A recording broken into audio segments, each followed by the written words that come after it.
Daily Words of God. The humanity of Christ is governed by His divinity. Though He is in the flesh, His humanity is not entirely like that of a man of the flesh. He has His own unique character, and this too is governed by His divinity. His divinity has no weakness. The weakness of Christ refers to that of His humanity. To a certain degree, this weakness constrains His divinity, but such limits are within a certain scope and time, and are not boundless. When it comes time to carry out the work of His divinity, it is done regardless of His humanity. The humanity of Christ is entirely directed by His divinity.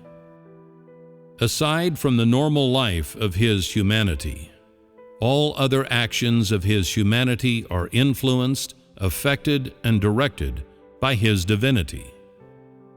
Though Christ has a humanity, it does not disrupt the work of His divinity. This is precisely because the humanity of Christ is directed by His divinity. Though His humanity is not mature in His conduct before others, it does not affect the normal work of His divinity. When I say that His humanity has not been corrupted, I mean that the humanity of Christ can be directly directed by His divinity, and that He is possessed of a higher sense than that of the ordinary man. His humanity is most suited to being directed by the divinity in His work. His humanity is ablest to express the work of the divinity, as well as ablest to submit to such work. As God works in the flesh, He never loses sight of the duty that a man in the flesh ought to fulfill. He is able to worship God in heaven with a true heart. He has the substance of God, and His identity is that of God Himself. It is only that He has come to earth and become a created being, with the exterior shell of a created being, and now possessed of a humanity that He did not have before. He is able to worship God in heaven. This is the being of God Himself, and is inimitable to man. His identity is God Himself. It is from the perspective of the flesh that He worships God. Therefore, the words, "Christ worships God in heaven," are not in error. What He asks of man is precisely His own being. He has already achieved all that He asks of man prior to asking such of them. He would never make demands of others while He Himself gets free from them, for this all constitutes His being. Regardless of how He carries out His work, He would not act in a manner that disobeys God. No matter what He asks of man, no demand exceeds that which is attainable by man. All that He does is carrying out the will of God and is for the sake of His management. The divinity of Christ is above all men.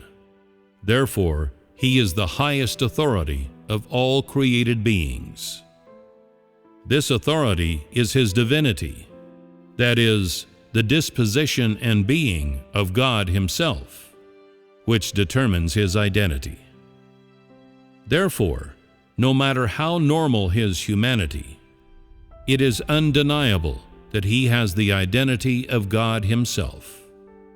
No matter from which standpoint He speaks, and howsoever He obeys the will of God, it cannot be said that He is not God Himself. Foolish and ignorant men often regard the normal humanity of Christ as a flaw.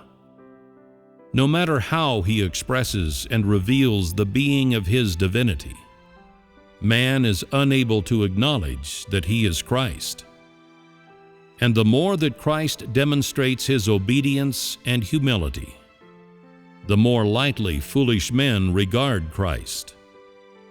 There are even those who adopt toward him an attitude of exclusion and contempt, yet place those great men of lofty images upon the table to be worshipped.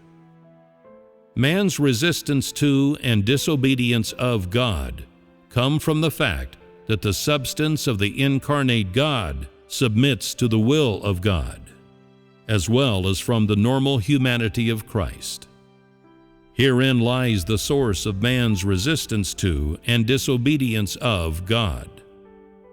If Christ had neither the guise of his humanity nor sought the will of God the Father from the perspective of a created being, but was instead possessed of a superhumanity, then there likely would be no disobedience in any man.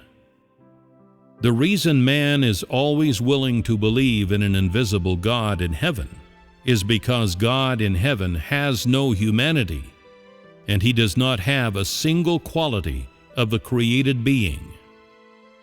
So man always regards him with the greatest esteem, but holds an attitude of contempt toward Christ.